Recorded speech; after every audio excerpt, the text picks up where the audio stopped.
নমস্কাৰ শ্ৰদ্ধা ছাৰ বাইদেউসকল আপোনালোক সকলোকে মই মোৰ ইউটিউব চেনেল নলিনীকান্ত ডেকালৈ স্বাগতম জনাইছোঁ। ছাৰ বাইদেউসকল অসমত যিমানবিলাক কৰ্মচাৰী আছে এই কৰ্মচাৰীসকলৰ স্বাস্থ্যৰ কাৰণে এখন বিশেষ আঁচনি অনা হৈছে আৰু তাৰ কাৰণে কৰ্মচাৰীসকলৰ দৰমহাৰ পৰা প্ৰতি মাহে এটা নিৰ্দিষ্ট পৰিমাণৰ ধন কাট খাব। অৰ্থাৎ এক কথাত ক'বলৈ গ'লে হেল্থ ইঞ্চুৰেঞ্চ অৰ্থাৎ স্বাস্থ্য বীমা বুলি ক'ব পাৰোঁ। আমাৰ চাকৰিটোৰ এই গ্ৰেডটো যেনেকুৱা ধৰণৰ হয় তাৰ ওপৰত ভিত্তি কৰি আমাৰ দৰমহা কাট খাব। অৰ্থাৎ A grade, B grade, C grade আৰু ডি গ্ৰেড তেনেকুৱা ধৰণে ধন উল্লেখ কৰা হৈছে আৰু সেই ধৰণে কাট খাব। এতিয়া ইয়াৰ ওপৰত ভিত্তি কৰি আপুনি আপোনাৰ নিজৰ লগতে আপোনাৰ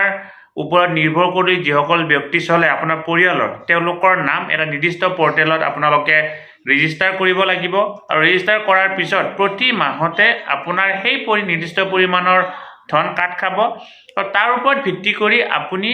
আপোনাৰ লগতে আপোনাৰ যিসকল ডিপেণ্ডেণ্ট বা আপোনাৰ লগত নিৰ্ভৰ কৰি চলা ব্যক্তি সেই ব্যক্তিসকলৰ চিকিৎসাৰ বাবদ আপুনি চিকিৎসা বিনামূলীয়াভাৱে কৰিব পাৰিব। অৰ্থাৎ তাৰ বাবদ যিখিনি পইচা খৰচ হ'ব সেই খৰচ হোৱাখিনি এতিয়া কিছুদিন তেনেকুৱা ধৰণে চলিব, কিন্তু আৰু এবছৰমান ভিতৰত সেইখিনি সম্পূৰ্ণ অনলাইন পদ্ধতিৰ জৰিয়তে হ'ব। গতিকে এক কথাত ক'বলৈ গ'লে মেডিকেল ৰিএম্বাৰ্চমেণ্ট আগতে যিটো ব্যৱস্থা আমাৰ অফলাইন আছিলে, অফলাইন আপুনি আপোনাৰ চিকিৎসা কৰিলে, চিকিৎসা কৰাৰ পিছত সেই চিকিৎসাৰ যিখিনি বিল হয় বিলখিনি আপুনি নিৰ্দিষ্ট পদ্ধতিৰ জৰিয়তে ছাবমিট কৰিব লাগে আৰু ছাবমিট কৰাৰ পিছত পৰৱৰ্তী পৰ্যায়ত ফাইনেন্সত যোৱাৰ পিছতহে আপোনাৰ কি হৈছিল সেই কথাখিনি এপ্ৰুভ হৈছিল। এতিয়া কিন্তু তেনেকুৱা ধৰণৰ নহয়। এতিয়া কি হ'ব, তাতকৈ খৰতকীয়াকৈ সেই ব্যৱস্থাখিনি পাবৰ কাৰণে সক্ষম হ'ব। এতিয়া এই যে আমাৰ যিখন স্কিম যিটো আঁচনিখনৰ নামটো কি হয় বা ইয়াৰ জৰিয়তে কেনেকুৱা ধৰণে আপোনালোকে লাভান্বিত হ'ব বা আপুনি ইয়াৰ বিনিময়ত কিমান টকা কাট খাব সেই আটাইখিনি কথা আজি ভিডিঅ'টোৰ জৰিয়তে ডিটেইলছ আলোচনা কৰিবৰ কাৰণে চেষ্টা কৰিম। ইয়াক লৈ এখন বিশেষ চিঠি প্ৰকাশ পাইছে, চিঠিখনৰ বিষয়ে আলোচনা কৰিম আৰু আপুনি এই চিঠিখনৰ পৰা বা এই ভিডিঅ'টোৰ পৰা আপোনাৰ কিমান টকা কাট খাব, আপোনাৰ ডিপেণ্ডেণ্ট কোন হ'ব, আটাইখিনি কথা গম পাবৰ কাৰণে সক্ষম হ'ব। এই যিখন আঁচনিখনৰ নাম হৈছে মুখ্যমন্ত্ৰী লোক সেৱক আৰোগ্য যোজনা, MMLSAY অৰ্থাৎ মুখ্যমন্ত্ৰী লোক সেৱক আৰোগ্য যোজনা। এক কথাত ক'বলৈ গ'লে ইয়াৰ জৰিয়তে কি কোৱা হৈছে, 1 নম্বৰ পইণ্টটোত medical reimbursement for Assam government officials pensioners and their dependent. অৰ্থাৎ ইয়াৰ জৰিয়তে চাকৰি কৰি থকা কৰ্মচাৰীসকলেও লাভান্বিত হ'ব, পেঞ্চনাৰসকলো ইয়াৰ জৰিয়তে লাভান্বিত হ'ব। চাকৰি কৰি থকাসকলৰ কাৰণে কোন লাভান্বিত হ'ব, তেওঁ কাক ডিপেণ্ডেণ্ট দিব পাৰিব, আটাইখিনি কথা ইয়াত পাবৰ কাৰণে চেষ্টা কৰিম। ই কি সামৰি ল'ব, it will cover pre-existing disease and there will be provision of advance payment to the treating hospitals by online process। অৰ্থাৎ আপোনাৰ বেমাৰৰ লগতে কি কৰিব পাৰিব, এডভান্স পইচা দিয়াৰ ব্যৱস্থাটো থাকিব। It will provide in medical reimbursement process through a digital platform। সম্পূৰ্ণ মেডিকেল প্ৰচেছটোৰ কথা কোৱা হৈছে, মেডিকেল খৰচটোৰ কথা কোৱা হৈছে, ডিজিটেল পে'মেণ্ট। শ্ৰদ্ধা ছাৰ বাইদেউসকল, আমাৰ ফেচবুক পেজ নলিনীকান্ত ডেকা, এই নলিনীকান্ত ডেকা ফেচবুক পেজত আমি ইউটিউবত আপলোড কৰা সকলোবিলাক ভিডিঅ' বা আন কিছু খবৰ, শিক্ষাৰ লগত জড়িত খবৰ যিবিলাক নেকি শিক্ষক শিক্ষয়িত্ৰী আৰু ছাত্ৰ ছাত্ৰীৰ কাৰণে উপযোগী, তাত আমি আপলোড কৰোঁ। গতিকে আপুনি যদি আমাৰ ফেচবুক পেজ নলিনীকান্ত ডেকা এতিয়ালৈকে ফ'ল' কৰা নাই, অনুগ্ৰহ কৰি পেজটো ফ'ল' কৰিব, ভিডিঅ'ৰ ডেছক্ৰিপশ্যনত লিংক দিয়া। 4 নম্বৰটো কোৱা হৈছে there will be concept of empanel hospitals so that employee can avail medical service from quality hospitals of their choice। কি কৰিব পাৰিব, বিভিন্ন ধৰণৰ হস্পিটেল ইয়াত সামৰি লোৱা হ'ব আৰু যিসকল কৰ্মচাৰী থাকিব, কৰ্মচাৰীসকলে তাৰ যিকোনো এখন হস্পিটেল তেওঁৰ নিজৰ ইচ্ছা অনুযায়ী ইয়াত কি কৰিব পাৰিব, তেখেতে বাছি ল'ব পাৰিব। Further the treatment cost will be reimbursed as per CGHS approval rate, OPD cost of post-operative treatment is also covered। অৰ্থাৎ এই মেডিকেলৰ পিছৰ যিখিনি খৰচ সেইখিনিও কি কৰা হ'ব, ইয়াৰ জৰিয়তে পাব অৰ্থাৎ তেখেতে যথেষ্ট পৰিমাণৰ মেডিকেল ট্ৰিটমেণ্টৰ ইয়াত কি পাব সকাহ পাব ইয়াতে কি কৰা হৈছে চাওক payment of medical reimbursement of the government employees and their dependent who are eligible has to register their name along with their dependents as follows এতিয়া চাওক ইয়াতে কোৱা হৈছে এই যে কৰ্মচাৰীসকল বা পেঞ্চনাৰসকল ইয়াতে পুৰুষ থাকিব মহিলা থাকিব তেওঁলোকে কাক কাক ইয়াত ৰেজিষ্ট্ৰেশ্যন কৰিব পাৰিব আৰু যিকেইজন ব্যক্তিৰ নাম ৰেজিষ্ট্ৰেশ্যন কৰিব তেওঁলোকৰ ব্যক্তিৰ নামহে তেওঁলোকে কি পাব বা তেওঁলোকৰ ব্যক্তিৰ নামৰ সেই ৰেজিষ্টাৰ কৰা ব্যক্তিকেইজনৰ নামত হোৱা খৰচহে তেওঁলোকে ৰিএম্বাৰ্সমেণ্ট হিচাপে পাব ফৰ মেল এমপ্লয়ি পুৰুষ কৰ্মচাৰী এজনৰ কাৰণে হিজ পেৰেণ্টছ তেখেতৰ মাক দেউতাক ৱাইফ তেখেতৰ পত্নী and children in law will not be covered অৰ্থাৎ তেখেতৰ এই চিলড্ৰেন ইন ল বা তেনেকুৱা ধৰণৰ কোনো ধৰণৰ এই ব্যক্তি ইয়াত মানে সামৰি লোৱা নহ'ব মাক দেউতাক পত্নী আৰু তেখেতৰ নিজৰ সন্তানহে ইয়াত সামৰি লোৱা হ'ব ফৰ ফিমেল এমপ্লয়ি মহিলা কৰ্মচাৰীৰ কাৰণে হাৰ পেৰেণ্টছ হাজবেণ্ড এণ্ড চিলড্ৰেন তেখেতৰ এই মাক দেউতাক তেখেতৰ গিৰিয়েক আৰু তেখেতৰ সন্তানক ইয়াত সামৰি লোৱা হ'ব আৰু যিসকল পেঞ্চনাৰ ইয়াত পুৰুষ মহিলা বুলি কথা নাই পেঞ্চনাৰ যিসকলে পেঞ্চন পাইছে তেওঁলোকৰ ক্ষেত্ৰত অনলি দেয়াৰ স্পৌজ অৰ্থাৎ যদি মই পুৰুষ তেতিয়াহ'লে মই মোৰ অকল পত্নীৰ কাৰণে চিকিৎসাৰ ব্যৱস্থাটো মই ৰেজিষ্টাৰ কৰিব পাৰিম আৰু মই যদি মহিলা মই অকমান মোৰ স্বামীৰ কাৰণে মই ৰেজিষ্ট্ৰেশ্যন কৰিব পাৰিম পুত্ৰৰ বা এই পৰিবাৰৰ কাৰণে মানে ল'ৰা ছোৱালীৰ কাৰণে নোৱাৰিম ইয়াতে কি কোৱা হৈছে এডভান্স ৰিএম্বাৰ্সমেণ্ট উইল বি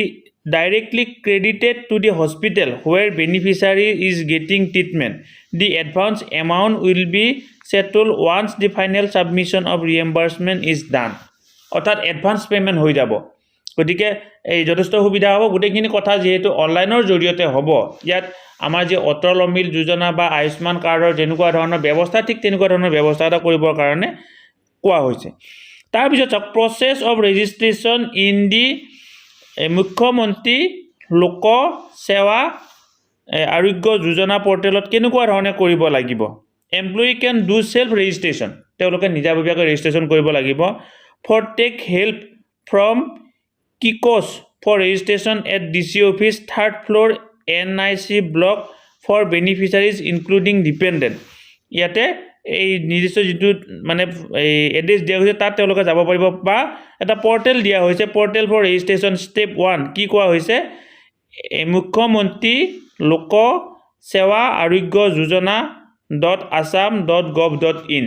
বা ষ্টেপ 2 বেনিফিচাৰী লগইন ৰেজিষ্ট্ৰেশ্যন এনেকুৱা ধৰণৰ ৰেজিষ্ট্ৰেশ্যন কৰিব লাগে আমি পৰৱৰ্তী পৰ্যায়ত যদি আপোনালোকে বিচাৰে ৰেজিষ্ট্ৰেশ্যন প্ৰচেছটো ক'বৰ কাৰণে চেষ্টা কৰিম এতিয়া এই যে আপোনালোকৰ এই প্ৰচেছটো মানে আগবঢ়াব লাগিব অনলাইন ৰেজিষ্ট্ৰেশ্যন কৰিব লাগিব তাৰ কাৰণে কি কি ডকুমেণ্টছ লাগিব for officials Aadhaar card employment card /ID proof self photo other govt ID proof for spouse of officials এইটো হ'ল প্ৰথমতে অফিচাৰৰ কাৰণে মানে যিসকল কৰ্মচাৰীসকলৰ কাৰণে ফৰ স্পৌজ অফ অফিচিয়েলছ অৰ্থাৎ আপোনাৰ এই পত্নী বা মানে অৰ্ধাংগিনী বা মানে পুৰুষ হ'লে পত্নী আৰু পত্নী হ'লে স্বামীৰ কাৰণে কি কি লাগিব চাওক upload Aadhaar card upload relationship proof marriage certificate /caste certificate upload self photo তেওঁলোকৰ কাৰণে লাগিব ফৰ সন এণ্ড ডটাৰ পুত্ৰ আৰু পৰিবাৰৰ কাৰণে কি কি লাগিব ছোৱালী পুত্ৰ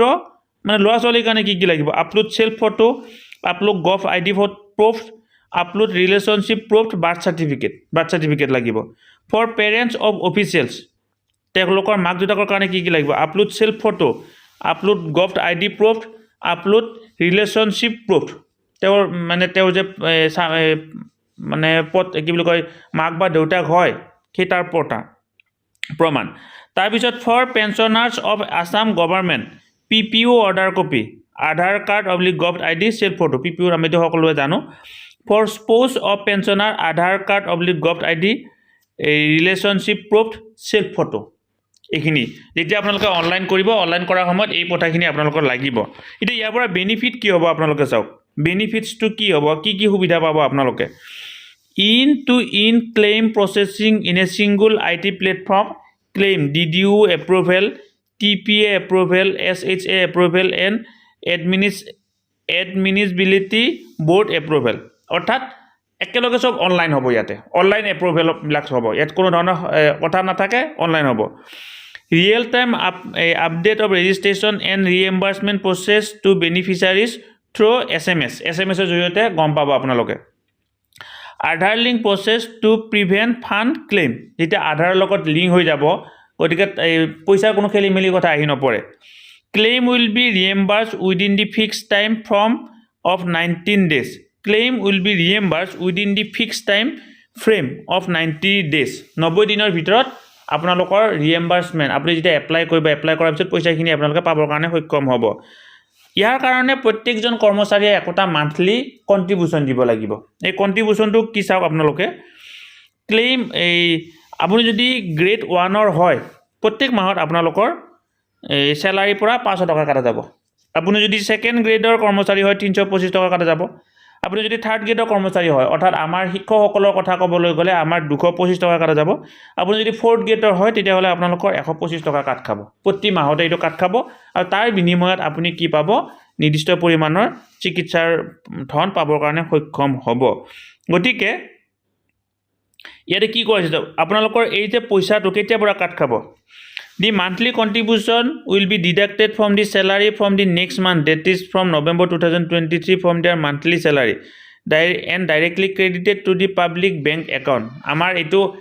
নৱেম্বৰৰ পৰা কাট খোৱাৰ কথা আছিল কিন্তু এতিয়ালৈকে এটো কাট খাইছে নে নাই এটো ভালদৰে মই এতিয়ালৈকে গম পোৱা নাই আপোনালোকৰ যদি salary পৰা কাট খাইছে অনুগ্ৰহ কৰি জনাব official/employees/pensioner who want to avail the benefit of a Mukhyamantri Lok Sewa Arogya Yojana are requested to give her consent in return to DDU for monthly deduction from their pay and further they may proceed for the self registration process অৰ্থাৎ আপুনি যদি বিচাৰে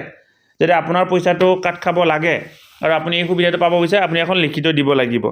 in case of pensioner they can register their PPO number their last grade at the time of retirement will be considered for yearly or one time lifetime payment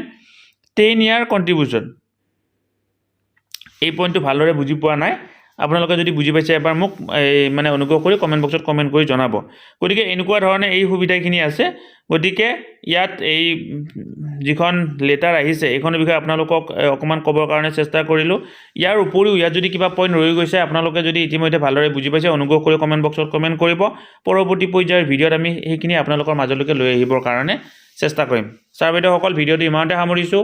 এই ভিডিঅ'টোৰ জৰিয়তে অকল যে শিক্ষক-শিক্ষয়িত্ৰীসকল উপকৃত হ'ব তেনেকুৱা ধৰণৰ নহয় আমাৰ সকলো কৰ্মচাৰীয়ে ইয়াৰ জৰিয়তে উপকৃত হ'ব বুলি আমি ভাবিছো গতিকে ভিডিঅ'টো ইমানতে সামৰিছো আৰু আপোনালোকৰ কাৰণে যদি ভিডিঅ'টো উপকৃত হৈছে অনুগ্ৰহ কৰি ভিডিঅ'টো আগলৈকে ফৰৱাৰ্ড কৰিব আৰু আমাৰ ফেচবুক পেজ নলিনীকান্ত ডেকা এতিয়ালৈকে যদি ফলো কৰা নাই অনুগ্ৰহ কৰি পেজটো ফলো কৰিবৰ কাৰণে নাপাহৰিব ভিডিঅ'ৰ ডেসক্ৰিপচনত লিংক দিয়া আছে ধন্যবাদ শ্ৰোতা ছাৰ বাইদেউসকল নলিনীকান্ত ডেকা নামৰ ইউটিউব চেনেলটো হৈছে এটি শিক্ষামূলক ইউটিউব চেনেল